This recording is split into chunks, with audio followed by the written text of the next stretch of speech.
Hey everyone, and welcome to the Progress Campaign's Get Out the Vote series.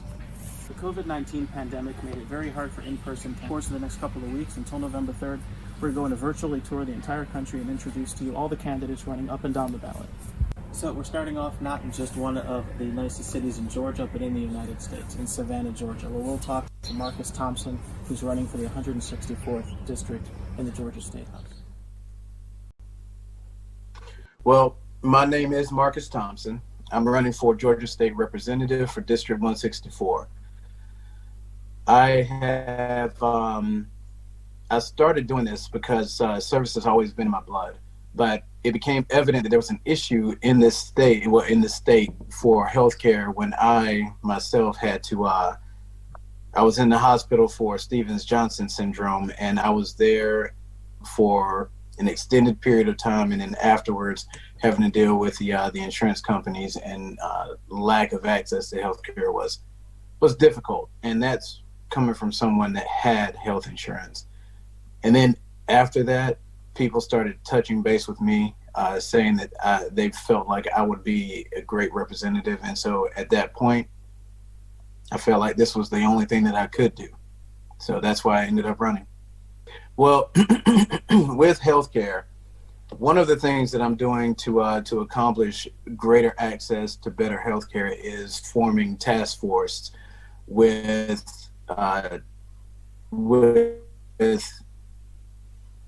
people that know exactly what they're doing. I'm not a doctor, but I know what it's like to be a Georgian and need insurance. But that's where my expertise ends. So I've connected with doctors, a director at the CDC, and a doctor that has given her life towards helping women, helping people that could not really help themselves. And they're two of my primary members of this task force. People always say that I should just concentrate on campaigning and winning, but if I don't have anything ready to go day one, then, am I really doing something for the people, or am I doing this for myself? So that's what I'm going to focus on. And Medicaid expansion. Thank you. There is a bill that is out right now for Medicaid expansion, but it is curious to me that they signed this bill in an election year, when Medicaid expansion is going to be targeting maternal mortality rate that has been raging out of control for almost 10 years. It is unacceptable. And the fact that they signed it, they started the process a month ago, does not mean that it's going to go through after the election is up. I guarantee you that I would push to make sure that we get Medicaid expansion, that the lives of mothers that could have been prevented would stop, or losing the lives of mothers that could have been prevented would stop. As of right now, it's just a political ploy, unfortunately. If anybody would like to contact me, I firmly believe that if you don't know the people you're representing, how can you represent them? So I welcome people to give me a call. I welcome people to email my campaign, to reach out to me via my website, electmarcusforus.com. That's elect Marcus, MARCUS, forus.com, all words.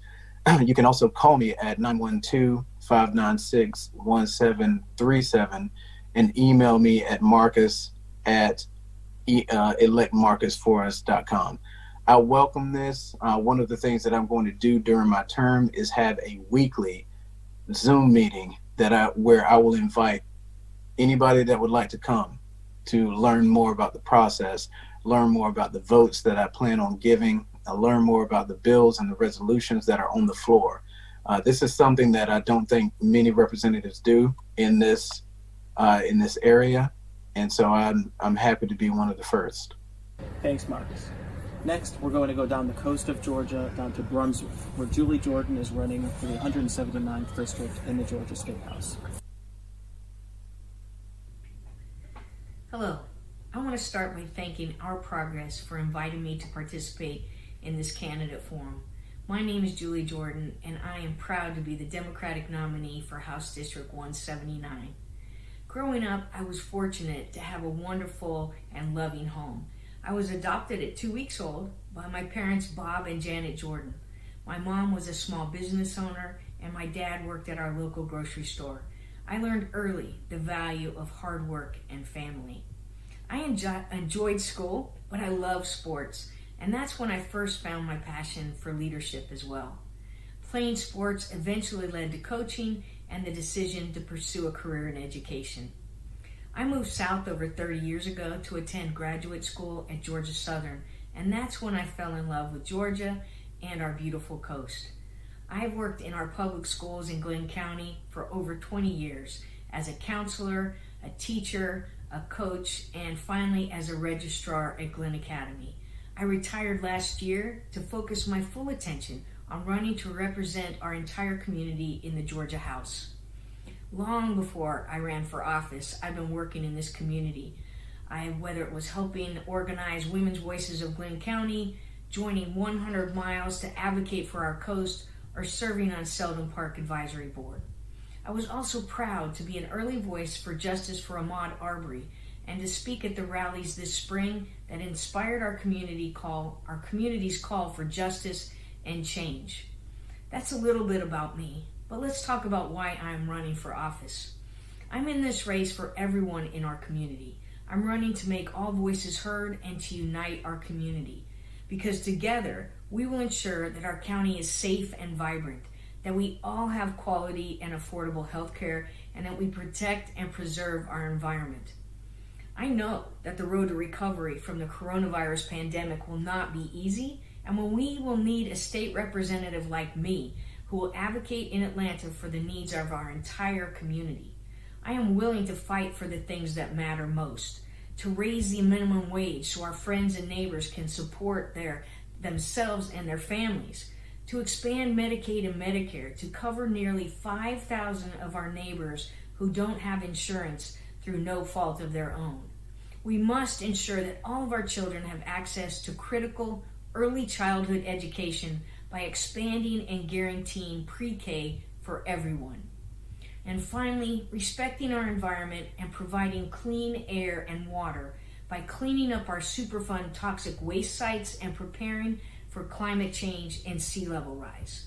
I know the road to recovery from this pandemic will be tough, but together we can build on the strength of this community and build back a better Glenn County that benefits all of us. I'm asking for your vote and your support. Early voting starts October 12th and Election Day is November 3rd. If you want to find out more information or join me at julieforgeorgia.com and on my social media on Facebook, Instagram, and Twitter. Again, I am Julie Jordan, running for Georgia State House District 179, and I'm asking for your vote and your support. Thank you so much. Thank you, Julie. Zooming out a bit, we're going to talk to Joyce Griggs, who's running for Georgia's 1st congressional district, which takes from Savannah all the way down throughout the coast. I am Joyce Marie Griggs, retired Lieutenant Colonel, U.S. Army. I'm a combat veteran. I'm a Bronze Star recipient. I deployed to Iraq 3 times, and I'm a former practicing attorney in Savannah, Georgia. I have 2 children and 4 grandchildren. And the reason I'm one of 10 children. And so we grew up dirt poor, and I worked 2 jobs to get through college. Thank God, no student loans. So I've worked hard to get my education and pay for it. In any event, the reason I am running is that the people of the 1st Congressional District in Georgia, which consists of 17 counties, need a strong voice in Washington. And I'm not running because of me. I am running for the people of this district. And as I said before, there are 17 counties, and the counties are very diverse. From Savannah all the way down to the coast of St. Mary, we have 4 military bases in this district. And I'm running, as I said, not about me, but it's for the hardworking people in the 1st Congressional District. The people are suffering. A lot of them are suffering right now, especially during this pandemic. They're suffering because of lack of jobs, lack of health care, housing. So many are being evicted. But in any event, I am running as a servant for the people. I have always been a servant.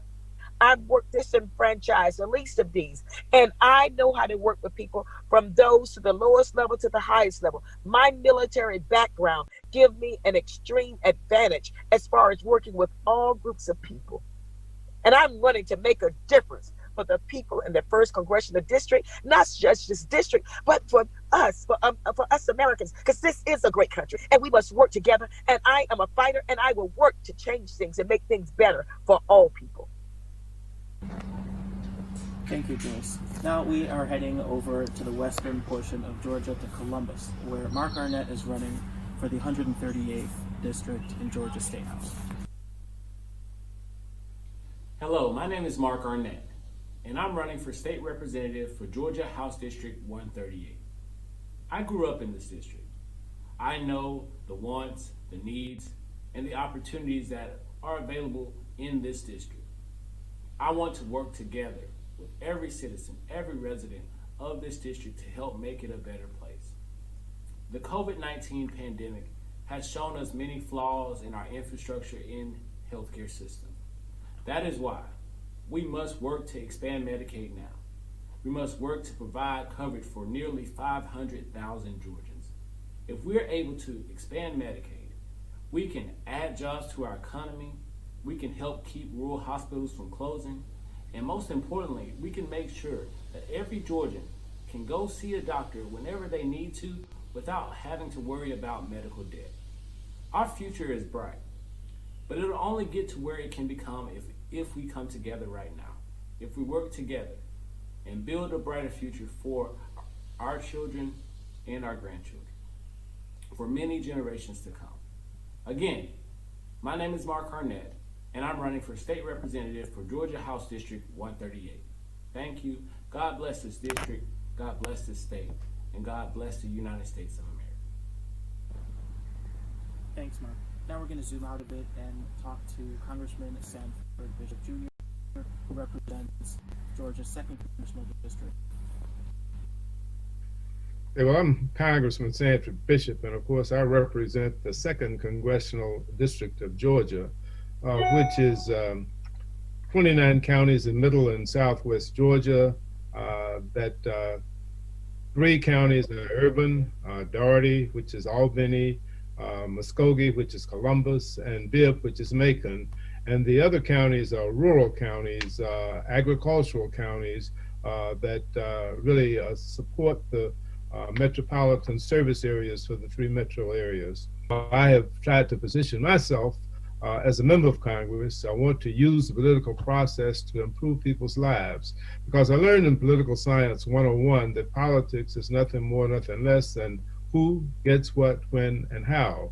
And of course, it's elected officials and policymakers that make those decisions, but it's voters that select those elected officials. And of course, I've tried to position myself as a member of Congress, having served for 28 years in committees and on committees, so that I am in a position to really leverage the opportunities and use the process to help the people that I represent, to help our state, and to help generally the people of the United States of America. I believe very well positioned as a member of the Appropriations Committee to leverage the funds to return tax dollars to our area in Middle and South Georgia, and we've brought over $22 billion to our area by virtue of my service on these committees and my service in the Congress. I believe that I can and have used the political process to improve people's lives so as to bring jobs and a stronger economy, better education, safe communities, a clean environment, affordable health care, a strong national defense in the context of a balanced budget. We have done our best to give good account for our stewardship, bringing tax money back home to Middle and Southwest Georgia to improve our schools, to build roads, create jobs, to boost the local economy, and of course make healthcare more accessible.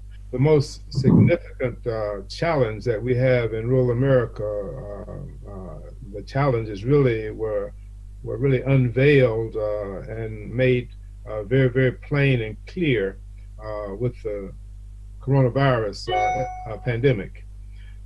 We were woefully short in terms of our connectivity. Schools were shut down and kids had to have online instruction. And many of the youngsters in our district didn't have access to internet at home. As a consequence, it placed them at in a very precarious position. And I believe very firmly, and since I became chair of the subcommittee, I have committed and made it my project to assure that rural communities all across America are connected to the internet. The internet in the 21st century today is equivalent to what rural electrification was in 1929, 1930.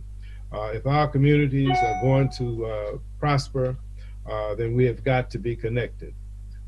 There is no reason in the United States of America for it to matter what zip code a youngster grows up in, or his family is living in, or business is located in. It should matter. It should not matter what that zip code is. He should have access, or she should have access to every resource that any youngster, any family, or any business anywhere in this country has. And that can be done through the internet.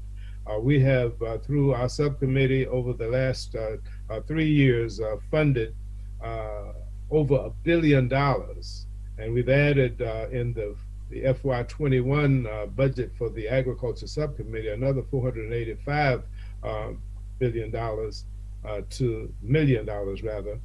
to assure that we can accelerate the connectivity for our rural communities in America. And my particular concern is rural communities in middle and southwest Georgia. Thank you. Thank you, Congressman. Now we are going to go over to Athens, where Mocha Jasmine Johnson is running for the 117th District of the Georgia State House. Well, my name is Mocha Jasmine Johnson. I'm an educator, activist, and entrepreneur. I'm running for Georgia State House District 117. I'm also a mom and a glam mom of 9 beautiful glam babies. And so where do I begin? All right, so I would say about in 2015, towards the end of that year, there was a bar in downtown Athens, and their staff thought it was a great idea to create a drink called Nigarita. And so the news had basically found out about it. They published it in the paper. I'm waiting and watching to see what our government is gonna do. And when nothing was done, I decided for the first time ever that I wanted to mobilize my first rally. So my husband and I began planning our first rally, and on MLK Day of January 2016, I jumped into activism, and over 500 people showed up at the UGA Arch to march throughout downtown Athens against discrimination. So I have been marching ever since for the past 4 years, and in addition to fighting against discriminative business practices, I've also advocated for cash bail reform, against police brutality, many other things. I've also served on the Board of Elections, so I've been engaged and involved in my community advocating for changes when it comes to mass incarceration, economic justice, ending the school to prison pipeline, and many other things. So fast forward now, we're in 2019, we have new state representatives, and it would seem as if they're trying to turn the times of hand, turn the clock back to before 1964. So I saw a lot of the things that we fought for on a local level basically in jeopardy because of the state representatives that we had dealing with women's rights. The hate crime bill, they didn't pass it in 2019. They thought it was better to protect the Confederate monument. That was something that we also were advocating for. It was the Confederate monument to be moved. So there were several things that I saw that I felt like if we wanted to continue making progress and we want to continue making changes, we also have to change who is in leadership on the state level.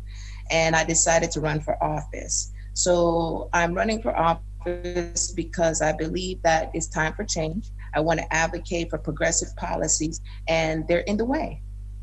So I took my hat off and jumped in.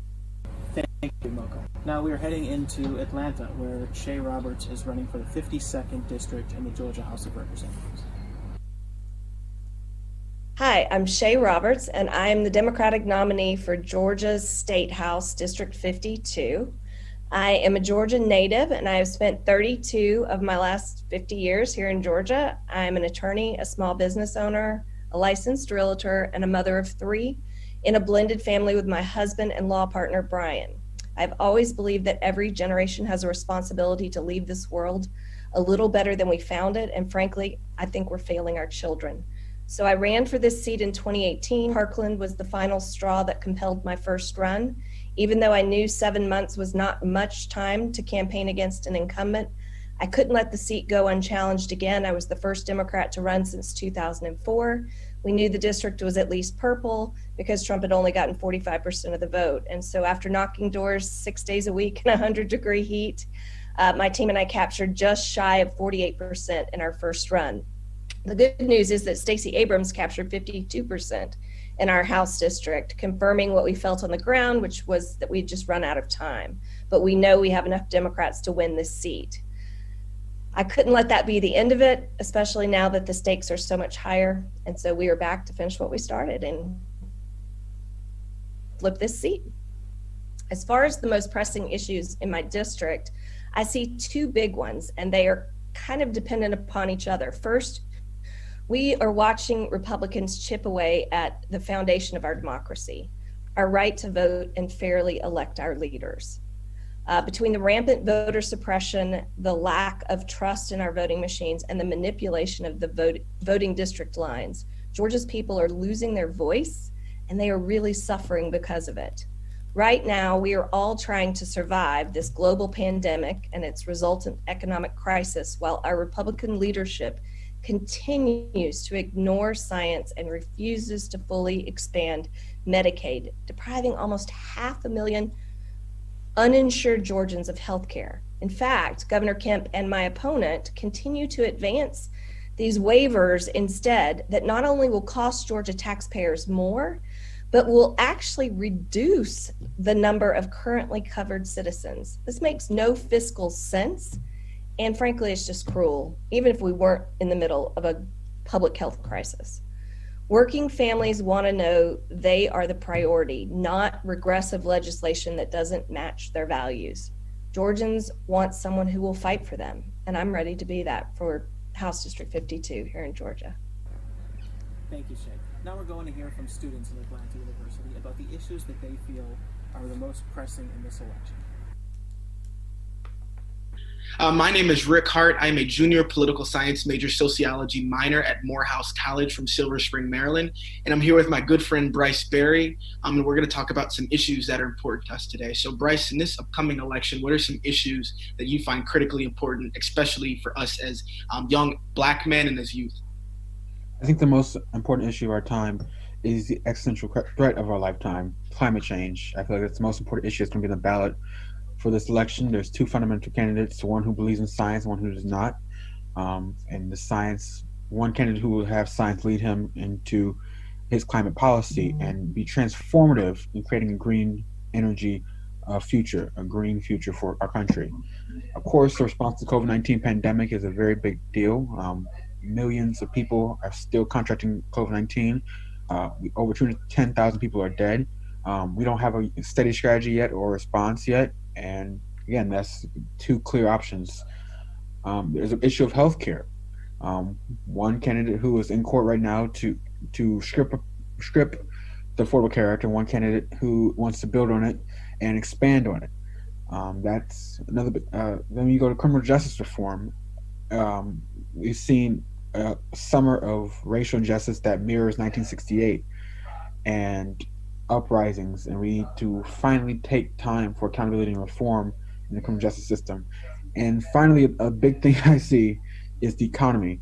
Young people like us are graduating into an economy that is doing worse than it was 4 years ago when Donald Trump first came into office, creating less jobs, less manufacturing opportunities for our workers, less opportunities for students. So we need to build back better with the economy as well. Those are the 5 issues. I don't know if you wanted 5, but I said 5. That works, yeah. And I guess some issues for me, for sure. You definitely hit on a couple of them. Equitable access to healthcare. If you're elderly, if you're young, if you have a pre-existing condition, as Senator Harris said in that debate, they are coming for you. You have one party that is working to expand access to healthcare, while the other party is looking to cut it from 20, 30 million plus Americans each and every day. That scares me. As somebody who has elderly grandparents who are in need of prescription medication, as somebody that would like to remain on my parents' plan as long as possible, that kind of thing. Like, this is real life. Exactly. Equitable access to healthcare is one of the most fundamental issues of our time, absolutely. Another thing that Bryce talked about, criminal justice reform. Instead of taking a piecemeal approach just to throw at Black voters and say, I accomplished the first step, that's it. Great, you accomplished the first step. What's next? What's the second, third step act going to look like to really achieve meaningful, structural, systemic reform in our criminal justice system, in our criminal legal system, and in our institutions that the law functions off of?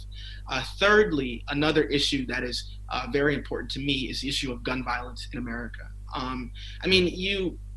It doesn't seem like you're seeing instances of gun violence, people shooting up, schools as regularly as we did maybe within these past 5 years. However, that doesn't mean the issue's gone. Right. The next shooting could happen next week. We don't know, God forbid, but we don't know. We really don't know. And as Bryce stated, we are in a period in which you have more violence in our streets. I think there was like a 15% increase in violent crime. This is just a very turbulent time, and a lot of us are feeling unsafe in so many ways. Whether it's the rhetoric coming from this president that kind of spews hate, that spews division, that just drives us further apart, that causes it. You have all these different facets that cause it, and we need some type of fundamental change. Another issue that I care deeply about is protecting the sanctity of our election system and our political process. Mm-hmm. The president of the United States is literally telling people that when they vote by mail, that their ballots are going to be thrown into rivers and creeks, or that their ballots will be thrown away just because they might be supporting him. Like, this president is sowing this just generalized sense of confusion amongst Americans to help him win re-election. And that's wrong. Like, that's fundamentally just, it's sick. And we can't stand by and let him do that to systems that we hold so near and dear. We are a fair and free democratic republic, at least it's how we stylize ourselves. When you have the leader of the so-called fair and free republic with using this rhetoric to delegitimize the electoral process, probably the only thing that we have left, what does that do for us? Yeah. And that deeply concerns me. That goes along with gerrymandering. I saw a video of the president of the Kansas State Senate talking about how she wanted to get rid of, she wanted to make all 4 Kansas districts GOP held, and they were trying to knock out the Democratic representative to draw her out of her district. Politicians should not choose their voters. Voters should choose their politicians. And again, the electoral process and gerrymandering are 2 things that I also care deeply about. Yeah. I just could go on. There's a Supreme Court. Yeah. There's student debt relief. There is immigration reform. We always forget about the kids who are still in cages at the border. Unfortunately, we forget about them. They're still in cages at the border. It's sick. It's our standing in the world, our democracy standing in the world. It's, as you said, foreign interference in our elections, the integrity of our elections is. There's so many issues that makes this the most important election of our lifetime. Absolutely. This election is going to hold ramifications. We're 20, we're sophomore and junior in high school, but this election holds ramifications to affect the next 40 plus years. And we have a choice to either go forward or take several steps back. And I'd say for both of us, the choice is clear amongst us. It's just a matter of the rest of the country realizing that. Yeah, that's why I'm supporting Joe Biden and Kamala Harris, because we were there when he won South Carolina, and remember the famous speech from Jim Clyburn. And Jim Clyburn, when he said, Joe Biden's just fundamentally good. I keep thinking about that, especially with these last 25 days to Election Day, about Joe Biden just being a fundamentally good man. Even when you disagree with him, he still makes sure there's a seat for you at the table. It goes to show the the character of this man in contrast to the current president. When he took down negative ads on Donald Trump when he was in the hospital, Donald Trump would never give him never give the same grace. But the character of Joe, the goodness of Joe, did that, and then the intelligence of Kamala Harris. Not that Joe isn't intelligent, but the intelligence and brilliance of Kamala Harris, the way they balance each other out. Joe as a steady foreign policy hand, elder statesman, and Kamala as this new progressive face. They balance each other out. They work so well together. They do so well together, and they're both just good people. Sure. Above all else, they're just. You contrast that Kamala Harris to a man who let an AIDS crisis persist in Indiana and wrote in favor of conversion therapy for LGBTQ plus Americans. The Religious Freedom Restoration Act that discriminated against LGBTQIA people. The choice is clear. You have a fundamentally good ticket who generally cares about people. And a lot of people, young people, we would disagree with them. We obviously, everyone would disagree with them. Not everyone agrees on everything 100%. But Joe still understands that. Joe and Kamala, they understand that. They bring us to the table and make sure that they hear our voices and make sure that they're working to implement our voices into the political process. That's why when we said it's the most important election of our lifetime, we mean this. It's true. Yeah, and one thing that I definitely want to harp in on is, like you said, the contrast in candidates. Joe Biden is a great human, has proven that throughout his decades in public service. We might not agree with him on everything. However, this is our best shot forward at a future that we want to see. And then harping in on that contrast, you're talking about a bully, somebody that owes $421 million in debt to we don't know who, someone who has been caught with porn stars. You're talking about somebody that does not hold the fundamental character, the integrity necessary to lead this country. Again, the choice is clear. And then as for the vice presidential selection, Bryce, as you were saying, Kamala Harris with her intellect, her wit, her knowledge of the issues, her being able to have lived the issues, being an HBCU student, being an AKA, like your mother and my mother, right? Against somebody. I mean, look at this, like Kamala Harris and Mike Pence, you could argue the future of both parties, right? And if that's telling you something, like if Mike Pence is the future of the Republican Party, rest in peace. God help the Republican Party, because they're working backwards, catering to old rhetoric, to hateful rhetoric, to what older voters might want. This pro-business, anti-people rhetoric is just not what the future is going to look like. So they can do that all they want. We're just going to have to beat them at the ballot box. And then it's funny because Joe is 77. Is he 77? I don't know how old he is. He's up there. He's up there. But you can still find a way to relate with him through his own personal losses and tragedies. When I'm thinking about the debate stage when he talked about his son Hunter as he dealt with his drug issue, and you could feel the emotion from Joe when he was like, my son, like many people, had a drug issue and beat it. Speaking as a person who has had friends that has dealt with drug issues and had to have gone to rehab, and to hear a candidate for president of the United States relate to everyday Americans in that way. Everyone knows someone who's struggling with drug addiction, and we know that Donald Trump used it as a political ploy, a political toy, just to make fun of Hunter, and Joe used it as a relatable point to us, right, to the American people.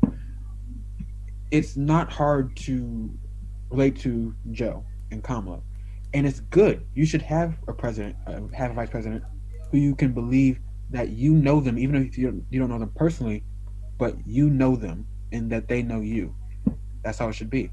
Right. And I guess to close, what's one thing you think voters should know going to the polls or mailing in their ballot, whether you be going to the polls early or you be going on election day and you're standing in line for 3-4 hours, like could happen. We've seen it in the past. What's one thing you want voters that you think voters should know going in?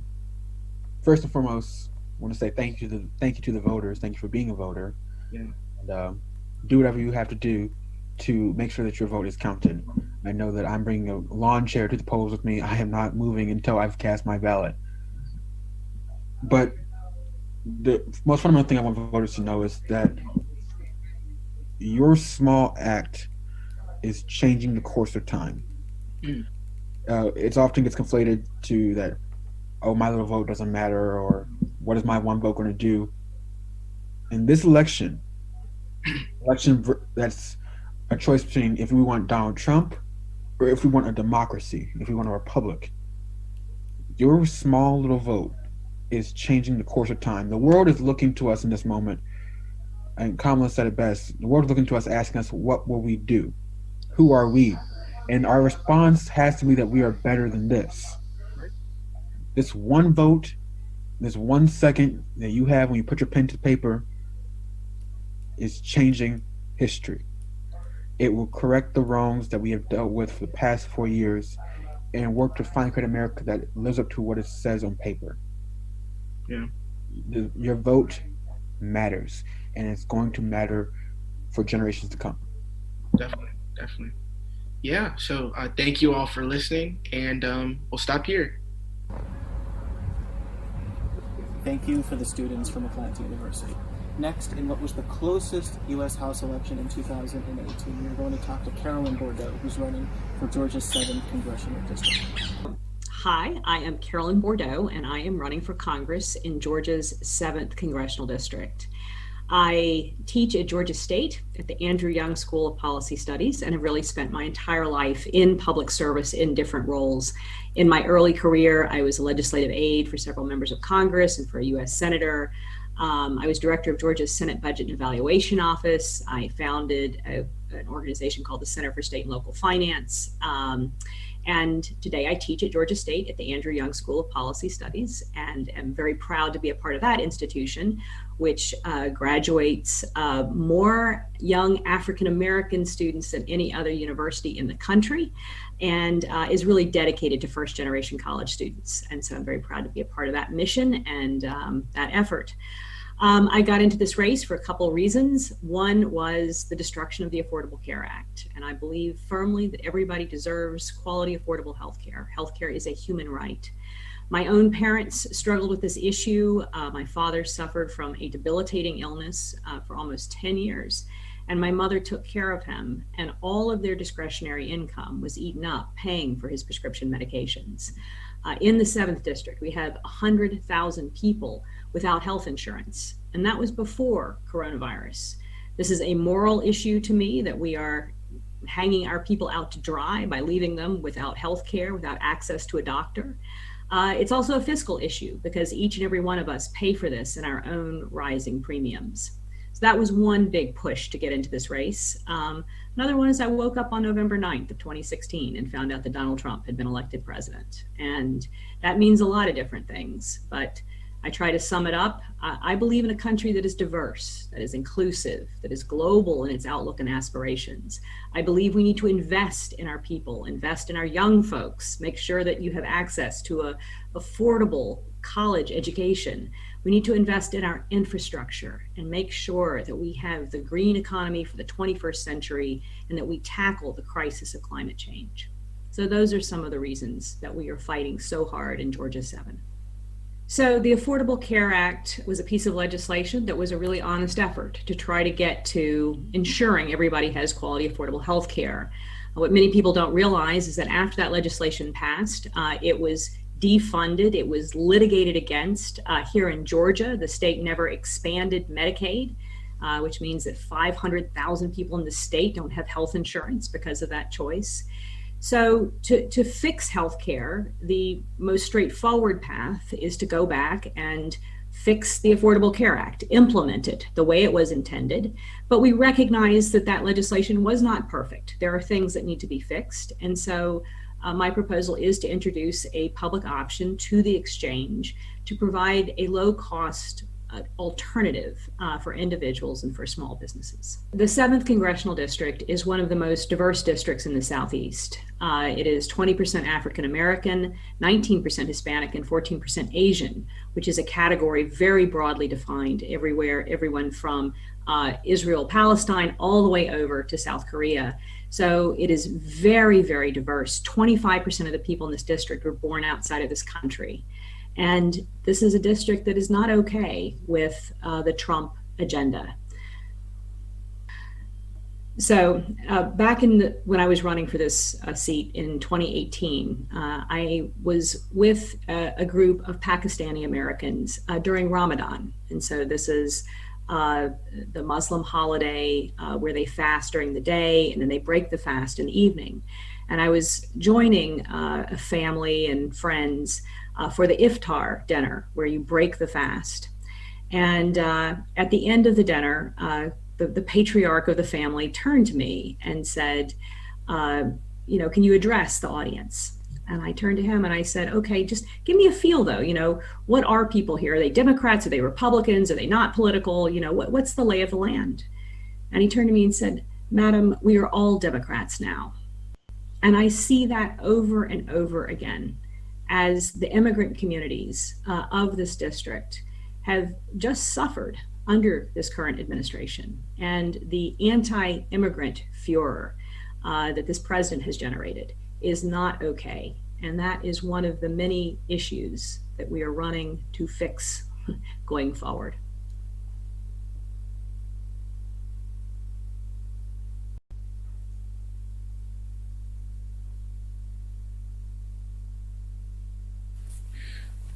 Dr. King said that of all the injustices, inequality in healthcare is the most shocking and the most inhumane. And so when we passed the Affordable Care Act in this country and Georgia refused to expand Medicaid, I thought it was important to stand up. And so in this case, we stood up by sitting down. I staged a sit-in in Governor Nathan Deal's office.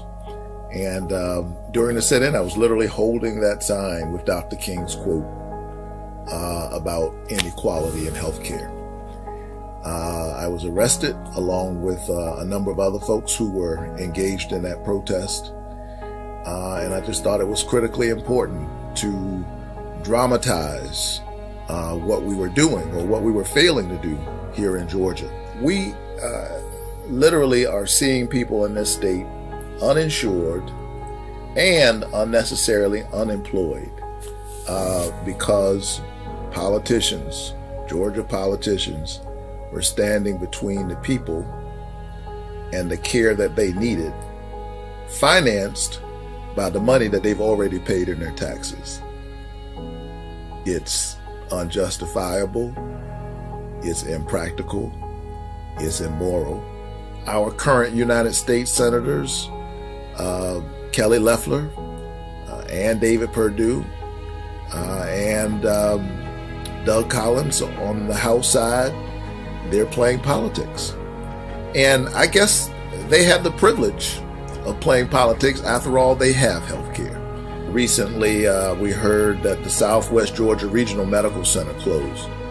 That means that the citizens of Randolph County, and this is just one example, will have to drive as much as 45 minutes to get medical care. Well, if you're having a heart attack, or if you're in the middle of some other kind of medical emergency, 45 minutes to get to the hospital feels like an eternity. And it literally could be the difference between people living and dying. I stand at bedsides with people who are sick and trying to get well. I've been in the waiting rooms of intensive care units with countless families as they have had to make tough decisions about their loved ones.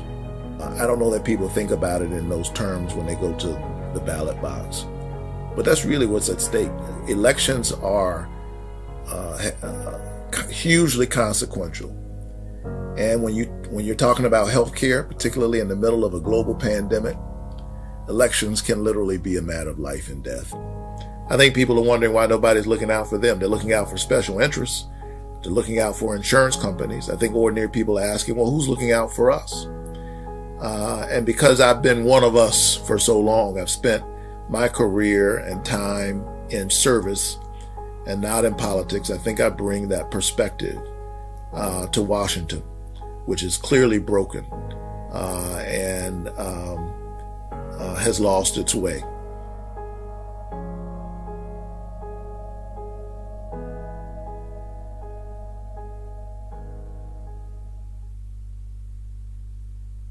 Thank you everyone for participating in the first series of the Progress Campaign's Get Out the Vote events. Unfortunately, not all the candidates were able to make it into the event given scheduling conflicts, but we will have a nationwide event on November 1st where they will be included and you can hear from them about their plans for Georgia in this United States Senate.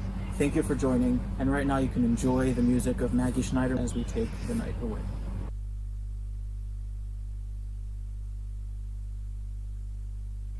Hi everyone, this is Maggie Schneider from Glimmers, and we are so excited to be sharing this live set for the Our Progress movement.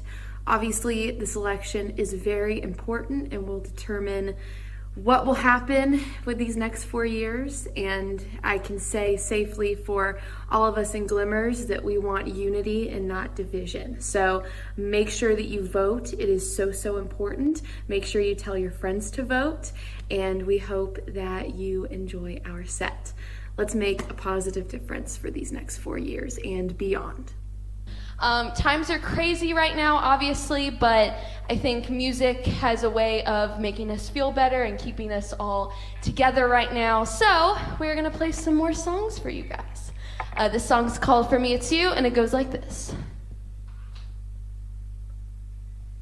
1, 2, 3, woo!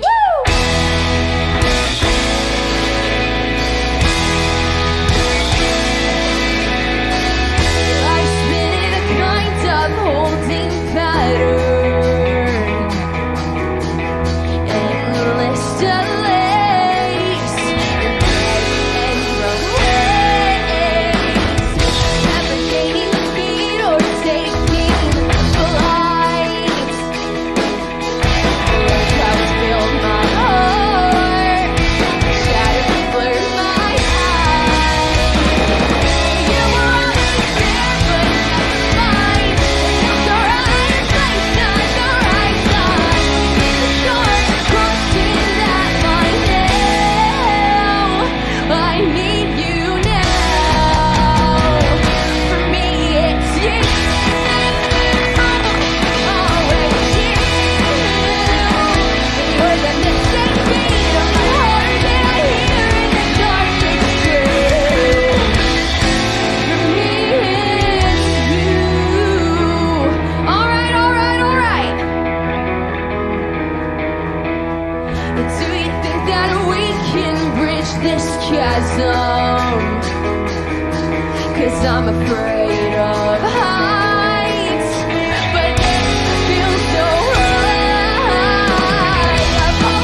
This one's called The First Thing.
You faded away, I was torn at the seams, a bundle of nerves and a bubble of dreams, figuring out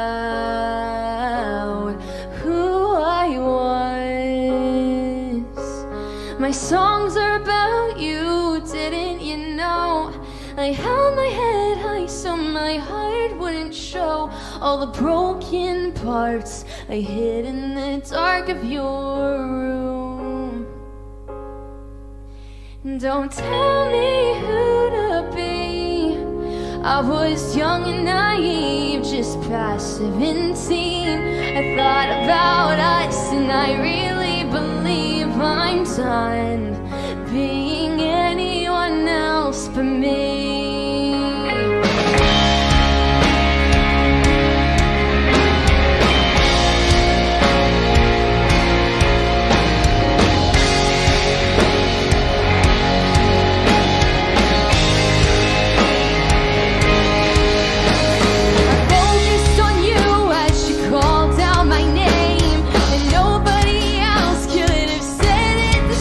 But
Thank you so much.